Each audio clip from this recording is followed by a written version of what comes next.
It's time for another PSA, a periodic strategic assessment and a public service announcement around potentially scary activities, but it's probably just silly assumptions. And now your hosts, Kai Noah and Kalani.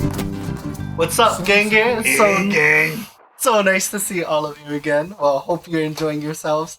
But, Kahu, there's been this new conversation that's been flowing around. I can't say it's a new conversation, maybe a bit of an old conversation, actually. Well, everything old is new again. Yeah, the pattern weaves.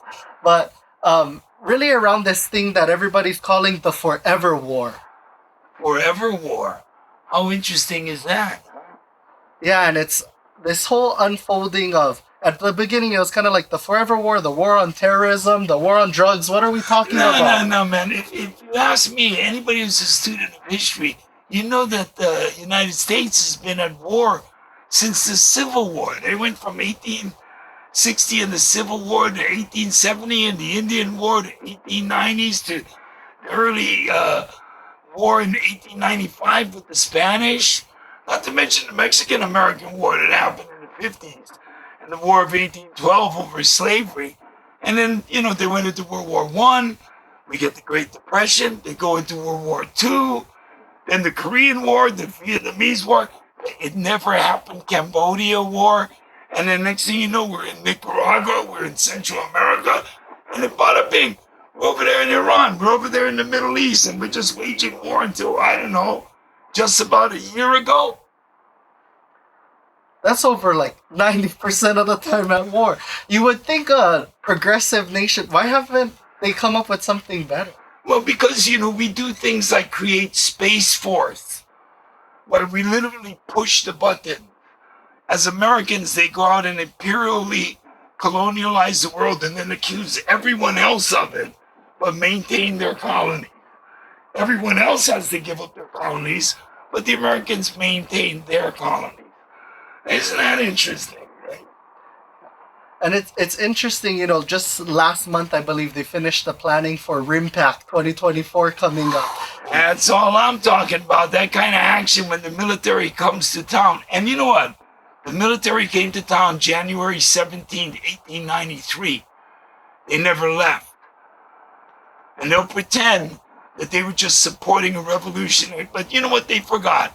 Photography was invented in the 1850s, and so modern photography actually took pictures of them that morning on January 17th. So, kind of hard for them to deny that they were present. And the Forever War, I wish I could say it's just the Americans, it seems, when we see the world come to what, as you shared, a neutral nation state. Yeah, well, Eisenhower warned about this, about the military-industrial complex taking control of industry, of economy, and even of the policies of the nation. And we're beginning to see it now. And it's a little worrisome when we roll into new technologies of war like AI and over-the-horizon capabilities, satellite drone warfare. And I'm afraid these guys want to run that Space Force as a way of controlling the atmosphere and using this kind of weaponry. What interests me is, when are we going to develop a peace force instead of a space force? Yeah, and that's the interesting question, because, with them calling it a forever war, do all think, can this truly last forever? Isn't that interesting? Does anything last forever?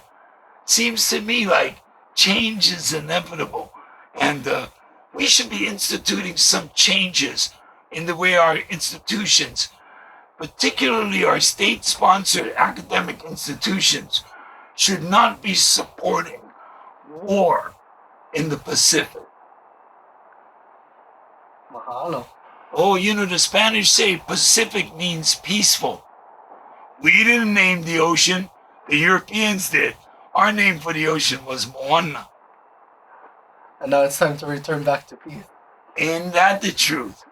Peace in the Pacific. Peace in our lifetime. The forever peace. Mahalo. Ao he pau ike, i ka halau ho o kahi,